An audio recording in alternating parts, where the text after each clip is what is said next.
Golden Nugget Podcast. Woo!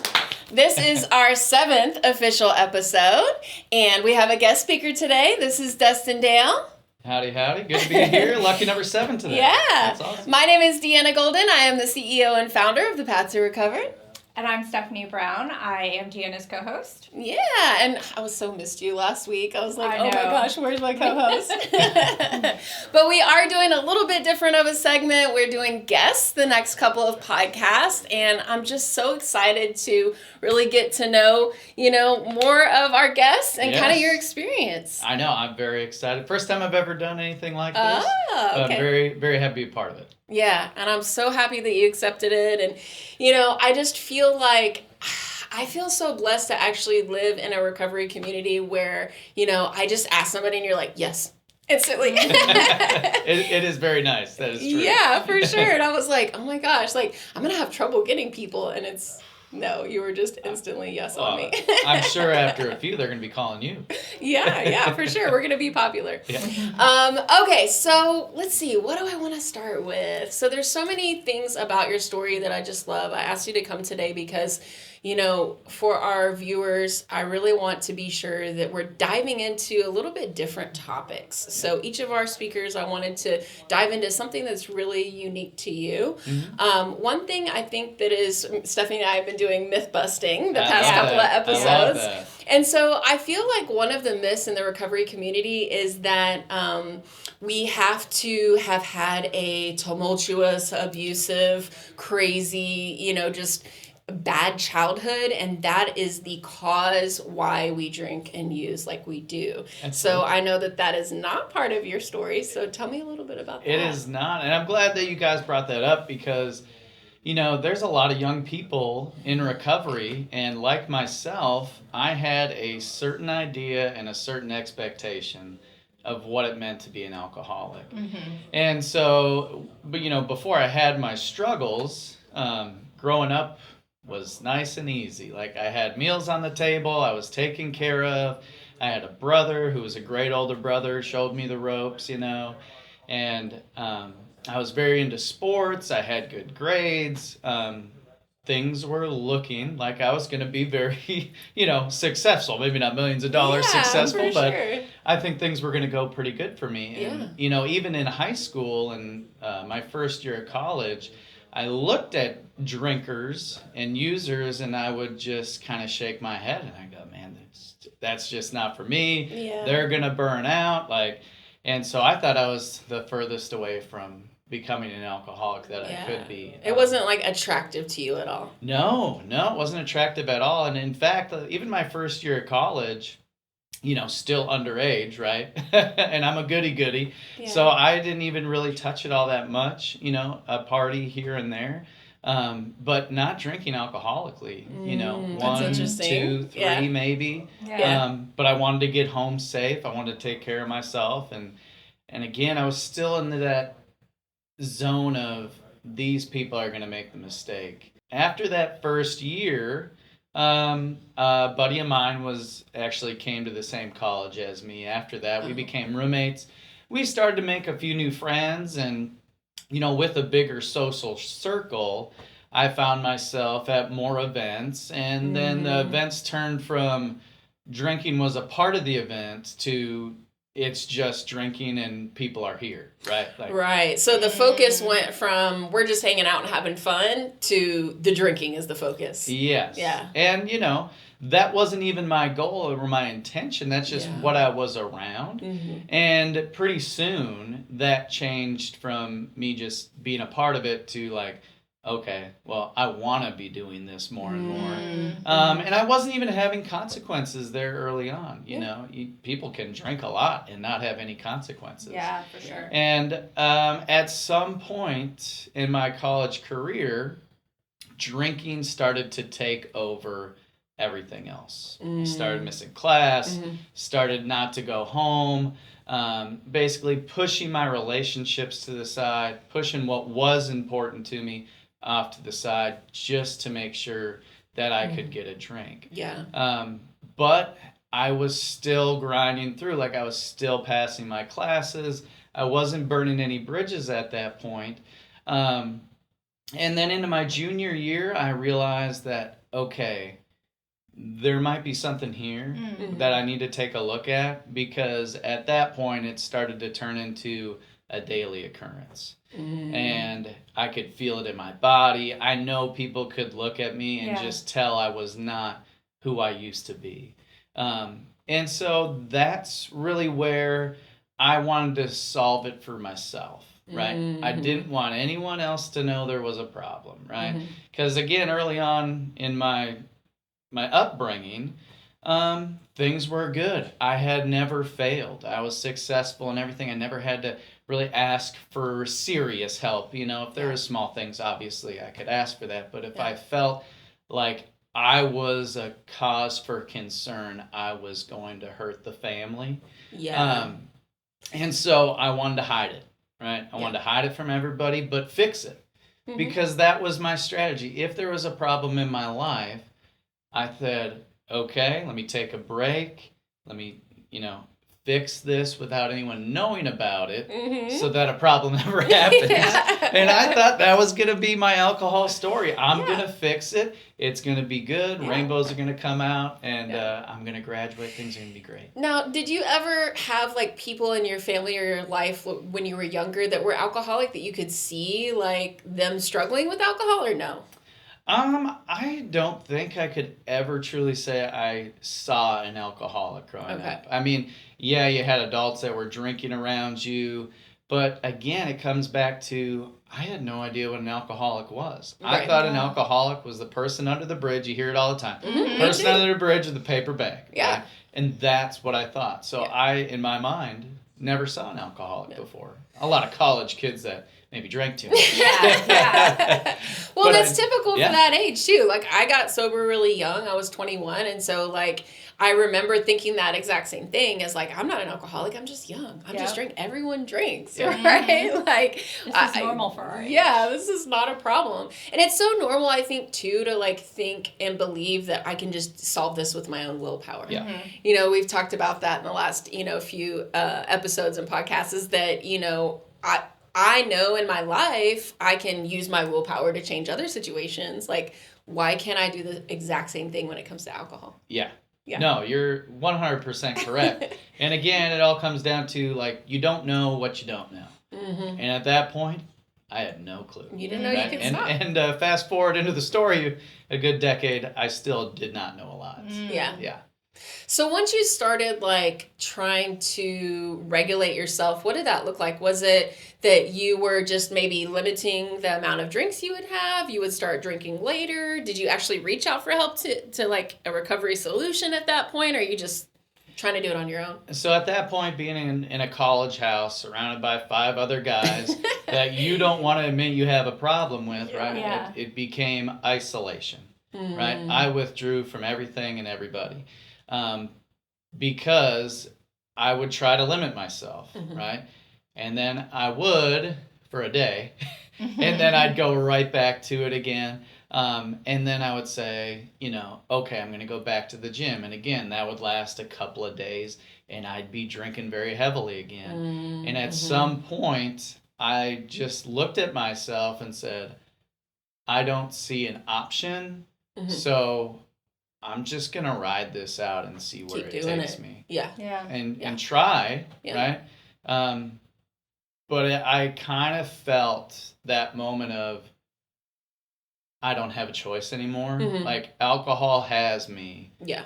You had to drink. We'll see where it takes me. Yeah, I needed to drink. There wasn't another option for me at that time. So when you were in this roommate type of situation, were your roommates also drinking really, really heavily at that time? Or were they like, yo, you got a problem? Like, what was that relationship? It's so funny because, before I got into recovery and all that stuff, if I would have walked into that house, I would have said, all these guys are alcoholics, right? The way that we were drinking. Yeah. But behind the closed doors, after they were finished, I was continuing, right? I was the first one up in the morning scavenging through the leftovers, right? That was my experience. They were able to sleep and go to school the next day. I was not able to do that. Okay. So you were drinking a lot differently than they were. Mm-hmm. Yeah. But again, I was hiding it. Yeah. What I thought was hiding. Right. Do you feel like they knew that you were doing that? Oh yes, I'm sure if they stumble upon this at some point, they'll be like, yeah, it was pretty obvious. It's so funny. Like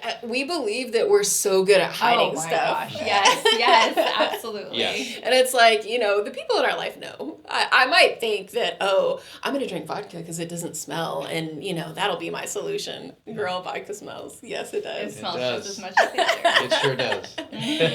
Oh, so okay, so you're in college and you know you have a problem, and then you decide, okay, well, I'm just like going to, ride it out, see what happens.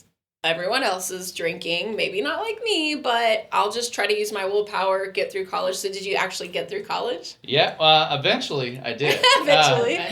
But no, it got pretty to severe levels where I was hospitalized at one point for pancreatitis. Oh, man. And I remember sitting in that hospital room and the doctor coming up to me and he goes, "You're one of the youngest people I've seen with this due to alcohol." And that was a big shock for me. I knew I was drinking a lot, but when I heard those words, I was like, okay, this that just gave me chills. Yeah. I got chills. So that was a scary experience. And I thought, okay, like after getting out of that hospital, I'll be okay. Yeah. And it was for a little bit. Yeah. But drinking was in the rear view mirror the whole time. And it caught up pretty quick. Yeah. And I ended up, like I said, I was going to let alcohol take me where it took me. Yeah. And it took me into a tree, drove my car into a tree at college, DWI, first experience with that, scared to death. Yeah. Not knowing what to do. I've never walked into a jail cell before. I didn't feel like I belonged, And getting out of there, I went to rehab for the first time in Hazleton up in Minnesota for their youth program. 30 days, and a lot of people I don't know, I guess I shouldn't say a lot, but in my mind, I assume people view rehab as a negative experience, like you're locked up for 30 days and you can't do what you want to do, but I loved it, right? Because my life was a wrecking ball out of those doors. So in there, I was like, safe, like I don't have something to catch up on. That is interesting. My finances don't matter right now, like I'm in a safe place. Yeah. And I can just get the You alcohol. felt like you could relax. And it's kind of interesting that you say that because, we had talked about the path to recovered is going to be a 2-week, 14-day inpatient program. And it's like, she's like, we were discussing why isn't it a month? Why isn't it 2 months? Why isn't it 3 months? There's a lot of treatment centers that are long-term stays. And I feel like because we get into that place of like, I'm away from life. I'm, not having to deal with those issues and problems. I don't have to have that stress. I'm safe. I can't drink, right? Like there becomes that comfortability level that maybe I'm not desperate when I get out. So that's my next question is like, when you got out, did you still have that desperation as when you first got in?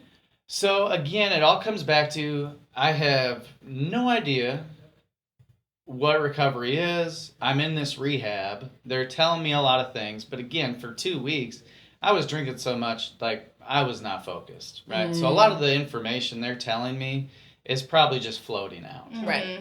Because I'm just so delusional at this point. Yeah. And so when I get out of there, they tell me that they want to send me to a halfway house, and I did not want to go. But one thing I did learn there is that I was causing a lot of my own issues. So when they recommended I go to this halfway house, I said, okay, you were getting in your way, Dustin.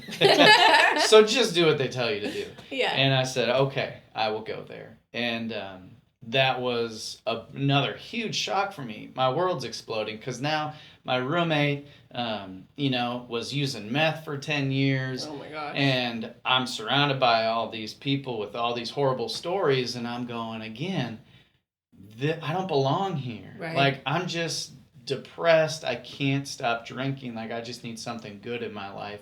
But this isn't where I belong. Yeah. I'll stay here. I'll do it because I'm a good boy, right? Yeah. You're a rule follower. Do what you're told. Yeah. I'm a rule follower, so I'll stick it out. And from there on, I finished there after 3 months. And then I went to, which was a horrible idea at the time, but I thought it was a great idea, is that I'd go work a summer camp up in New York and be a camp counselor.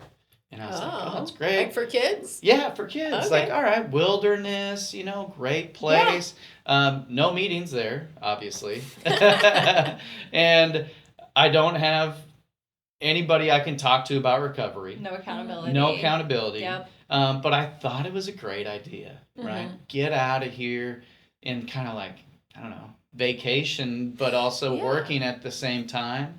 And I remember saying no to the first person that came up to me, because in camp counselor, you usually get a day or a day and a half off. And, okay. And so, would you like a beer? And I'm like, no, first time. And I was like, oh, look at me. I easily said no. Rehab works, Fast forward 2 weeks after I said no 2 more times. Yeah. I go, well, I'm doing pretty awesome. Like, it's been 2 weeks. Yeah, I went to rehab. I went to this other place. I'm saying no. Like, obviously, I can control this now. And I was able to finish that experience up at the summer camp. But I was not sober. We'll just leave it at that. Yeah. You didn't go crazy while you were at the summer camp because you still had the job position. Well, and the thing is like, I've heard a couple of different things in your story so far, is like that twisted thinking in, if I move somewhere, if I take a job out of state, if I, just simply moderate, if I, try to maybe go to a recovery center and just be away, have that little vacation. All of those things are, things in our mind that click and tell us, oh, well, the external solution is going to fix the internal problem. Yeah. And it's easy to feel that way. I know I felt that way a bunch of times, trying to figure out how I could change the outside to make the inside better. Yeah. For sure. 100%. And after that kind of relapse there, I just kind of fast forward my story a little bit, because it's a lot of the same, right? Like, I'd get sober and I'd drink and go on a bender. So that continued on. I was able to go back to school. Luckily, I still had a roommate that was there that I could stay with every once in a while. And I just snuck out of there in time. I had some relapses in there. Yeah. But at that time, my family was involved. That friend was involved. So I did have some support going through that, able to pull me out of the muck when I needed to be. Yeah. But were you actually applying any recovery solution at that point? Or are you just trying not to drink? At that point, I knew there was a problem. Yeah. I didn't fully grasp powerlessness. Yeah, and the solution. Because for the longest time, I thought Dustin had a problem with alcohol, right? And if Dustin has a problem, eventually it's going to get fixed. Yeah. Either by me or somebody else. And I found out that wasn't going to be the case for me. Yeah. And that was hard to take. Yeah. For sure. And I was in the rooms, and I would hear good things, and I just never felt like I belonged there. I just felt like I had to be there, right? Because I'm a rule follower, I'm a people pleaser. So wherever people told me to go, and during this time, like, I'm going to see therapists, I'm going to a counselor, I'm getting prayed over at church, right? I'm doing all these things, and still my experience was a month, drink, 3 months, 6 months, 9 months, going back to it every time. Yeah. And you just thought it was like a character flaw, or, you weren't strong enough, or you weren't putting enough power into it, or you maybe needed to tweak it, and it's a little bit different recipe, and let me try this now. Absolutely. Yeah. I was trying to create a lot of recipes. Still, I haven't figured it out there. Yeah, for sure. Yeah. Well, and let's talk about the recovery house a little bit. Yeah. So you have a lot of experience there. Did you continue to go back to the recovery house, like, once you couldn't stay sober? Yeah. So I didn't get into sober living until I came down here to Texas. Originally, I'm from Minnesota. That's where the first part of my story started. But when I came down here to Texas, my plan was, and I had some sobriety time before I got down here. So I felt like I was on a stable footing when I came. I had about 9 months when I came down here. And I lived with my brother early on. He took me in, and obviously we had conversations about, keep doing good. You can stay here until you get on your feet and get your own place, that type of stuff. Gotcha. And I lasted about 3 months with that. right? And, big family meetings, interventions after that. I did not want to leave Texas, right? My family members were kind of like, no. And they're in Minnesota. Yeah. They're in Minnesota still at that time. And they were like, I probably need to come back, right? Because I lived with my parents for a good amount of this in my 20s. But I did not want to go back, right? I wanted to figure it out, and I wanted to get it figured out down here. And so I found a recovery house that I went into. It was like a big mansion style, five guys living in the house. Wow. And they supplied some things, and you'd have like a meeting once a week or something like that. And it served a good purpose. Like, I wasn't hating it, right? Yeah. I mean, the tough thing about sober living is not everyone in a sober living. You're there for the mom or the dad. There for the mom or the dad. Yeah. And Job. job. And so you're watching all this stuff go around, and you're like, geez, I don't know if I want to be here. Yeah. And during that time, I was able to find a relationship. And that's kind of a big part of my story, too, is, even without the alcohol or with the alcohol, there was always a piece that was missing. And early on, tried to fill it with jobs, tried to fill it with the relationships. But the hole was always there. Yeah. Right. But I thought if I plugged something in, I'd be okay. Yeah. And what I found out is, that was not the case. So you try to plug all the things and nothing's working. Fast forward that sober house, I relapsed. Yeah. I called the manager, doing what we do, apologize, and never do it again. What my family members heard for a very long time. Yeah. They let me back in the house. I lasted a day. Oh. Right. And So it was quick. Yeah, I'm drinking in a gas station parking lot because I can't drink at the house. And so that didn't go well. Able to find another sober living house. And they're kind of the same thing, a lot of different people that go into sober living. And some people use it because, maybe they don't have good credit. Or maybe they're going to stay there for 5 years, but not do anything recovery related. Right. So it's a little bit different. But bringing it back a little bit, I always had a connection. I shouldn't say connection. I always had a belief in a higher power. Okay. And I always liked the idea of, less of me, more of my higher power. And I felt that at that sober living house. And I was there for 3 months, right? I'm trying my best. I'm in the rooms. I'm trying to get this thing figured out. After 3 months, they get rid of the house manager. 3 months sober, I'm the new house manager. Oh my gosh. Did you feel like a ton of pressure, or what? How did that feel? Just 3 months in. Yeah. Honestly, you would think it would be like, oh no. But at the time, I needed money, right? And it just felt like it wasn't me trying to make it happen. Like I wasn't on my radar. Yeah. Right? So in my head, I go, this is my higher power stepping in for me, right? He's making this happen for me. And, it was a train wreck. I hated a lot of it. Yeah. I was working a full-time job. So 9 to 5, come home, and then you deal with 10 to 15 non-recovered alcoholics. Yeah. Sick, selfish. It becomes crazy, right? It becomes a lot. And I stayed sober for a very long time doing that until I decided, you know what? I need to get out, right? I need to get out of this environment. And so, still sober, a little over a year. Wow. I end up renting a place with another recovered friend that was in that house. And we start renting a house with a couple other people. Only 2 of us were in recovery at that time. Okay. And, I think after about a couple of months, I had that great idea of, man, you're doing all these things. Things are pretty good. Bet you can have a 6-pack now, and you can watch football and enjoy it how you want to. And you'll stop after that. And you will stop, right? And so, the good alcoholic that I was, the first night I had 6. I watched the game, and I went to bed, and I woke up the next day, and I felt so proud of myself. I was on the moon, right? I was like, I found it. We're good to go now. But when I did this, I was isolated, right? Phones turned off. Right. If we really look at it, I was hiding again, right? And so it didn't last very long. You weren't out in the open enjoying your six pack and watching, football with the buddies. Oh, no. Yeah. Yeah. I don't think after I left college that I ever drank with anybody else besides myself. Interesting. Yeah. I don't think, maybe one time.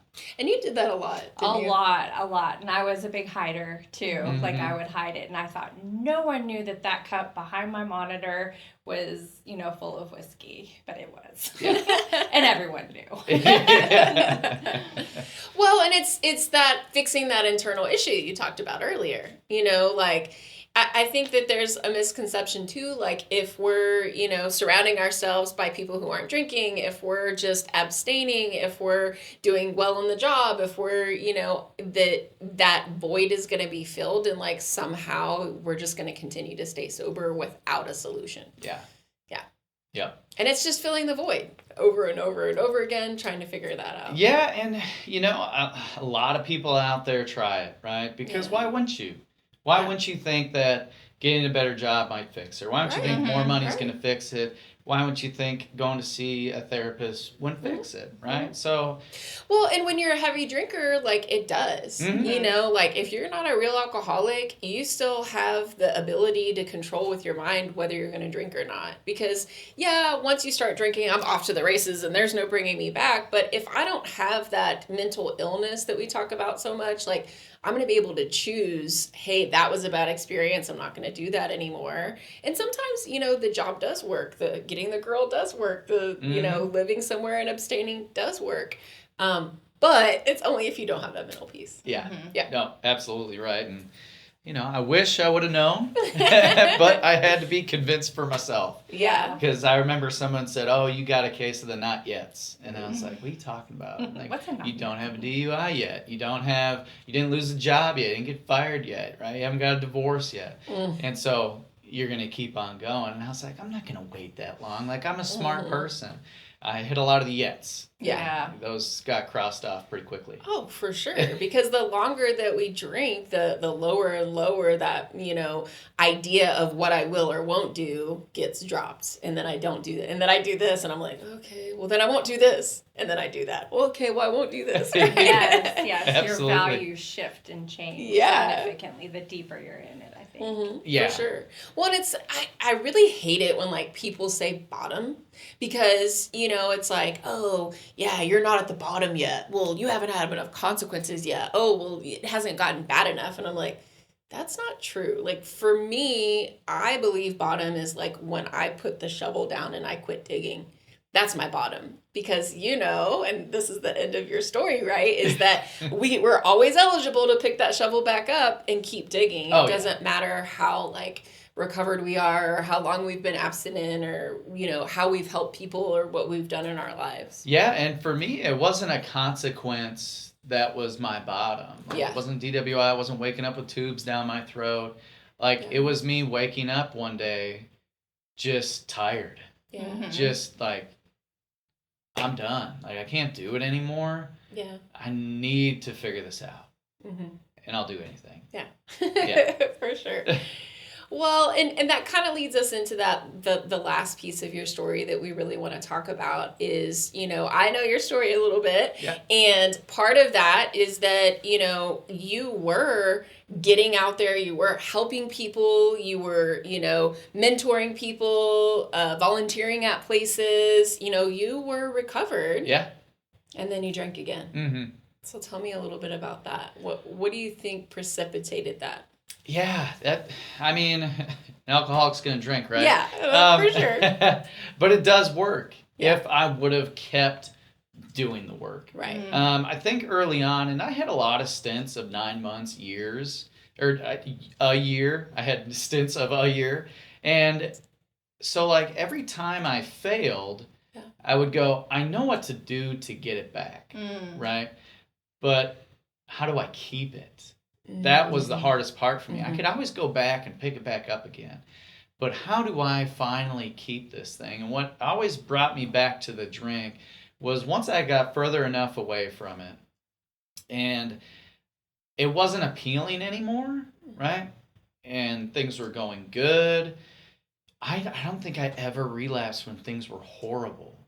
It was usually That's the good interesting. That is spots really in my life. interesting. Is when I got the job or I get this interview or a beautiful woman in my life about to get married. All these things, all these good things. So why do I go back to it? Because I think that I look at these nice things and I go, I did that. Yep. I was able to do all that. You know what? Gosh, that was a long time ago, Dustin. Like, you were so immature back then. You didn't know anything about life back then. Like, you were in a bad spot. You were always isolated. Why don't you just relax and have it? Stop trying to think you're an alcoholic. Just have some drinks. Don't think about it, right? Well, and it totally throws out that idea that we hear all the time, like, don't become hungry, don't get angry, don't get lonely, try not to be tired. I'm like, I'm that stuff on a daily basis, you know? And what you're saying right now is Don't like, have great things. Yeah, it's like, Don't I can't have a promotion, I can't get married, no great thing, you know? And it's like, it's so not true. It's not about a trigger is going to get me to that place. It's that I get myself to that place through believing that I'm the solution. Yes. Yeah. And that's the golden ticket right there. The golden nugget, per se. Golden nugget. That was good. Hey. Thank you. Thanks for the plug. Yeah, absolutely. Oh, okay. Was there anything else we wanted to talk about? Did you have any questions? I didn't have any questions, but I noticed, and this was very similar to me, like, I would always rationalize the drink, right? Yes. Like, it sounds like you were kind of doing that too. And for me, it was, oh, if I just have one or if I just have two or, you know what I mean, then I'll be fine. But I never had that I'm okay with a 6-pack moment. Like, mine was always 6 bottles of something. So Yeah, I always like to tell people, especially when I go, talk to people in the recovery rooms, every time I relapsed, I didn't get a keg. I didn't get a 175 bottle, right? I got enough for the night because that was my intention, was to drink that night and be normal and maybe do it again next week. Yeah. I did too. Never the case. I was like consistently the girl that was like, I would go get a 6-pack because that's all I'm drinking. Yep. Right? I've told myself that's all I'm drinking. And then I would bring it home and then I would drink that and I'd be like, I'm going to go get another one. Yep. And then I would go get another one and I would bring it home. And then that 6-pack is gone and I'm like, I don't know, maybe I can have. And I can't imagine like what the clerk was thinking. Like, when does she get a case? That's what she's going to drink, right? we know who you are. But you're so totally right. It's like, because that is not the intention. No. And we've talked a lot about the mental piece today and that void, but that is the body, right? Yeah. That's the other piece of us being an alcoholic is like, once I put it in, I don't stop. I just don't. I'm not like my mom who's, 2 glasses of wine, her face is turning red and she's feeling it. Yeah. She's done. I'm just never that girl. Yeah. Never. No matter how bad you want to be. Yeah. Yeah. It's tough. And I did. I wanted to be that moderate drinker because, we all drink for the same reason. Is like, I want to drink and go, everything's going to be okay. And I do get there. But then once I get there, my body's like, more. Yeah, more, it turns on more. you. Yeah. It the really rationalization turns the other way Yeah. at that point. Like, you rationalize the 6-pack in the beginning. I'm already thinking that's not going to be enough. Like, my brain just never ever was there. Yeah. Yeah, and I think a lot of that was my hope of, Dustin, you're not. You're not. You're yeah. not. Proving to yourself. Yeah. Mhm. And that, decades. Yeah. Right? I have this huge track record, but still got to beat it. Well, thank you so much for being here today, Yes. Dustin. If there was one thing that you would like to tell our viewers just about recovery or, maybe how they're feeling or just send our viewers a message, look at the camera and let's tell them what that would be. I would just say the thing that held me back the most was myself and a lot of pride and ego. So if you can set aside yourself, your pride and your ego, and just get somewhere that can help guide you the right way, and actually do it in your heart, you're going to have results. I think for me, though, personally, is early, I would do these things because I was told to, Mm-hmm. and I wasn't getting the results. So when you're ready, it can work for you. Yeah. That's a cool thing. Thank you so much. Yeah. Thank you. All right, Absolutely. y'all. Well, as always, if y'all have any comments or questions, please put them below in the notes. Like, subscribe, and share to our YouTube channel. And until next time, we'll see you.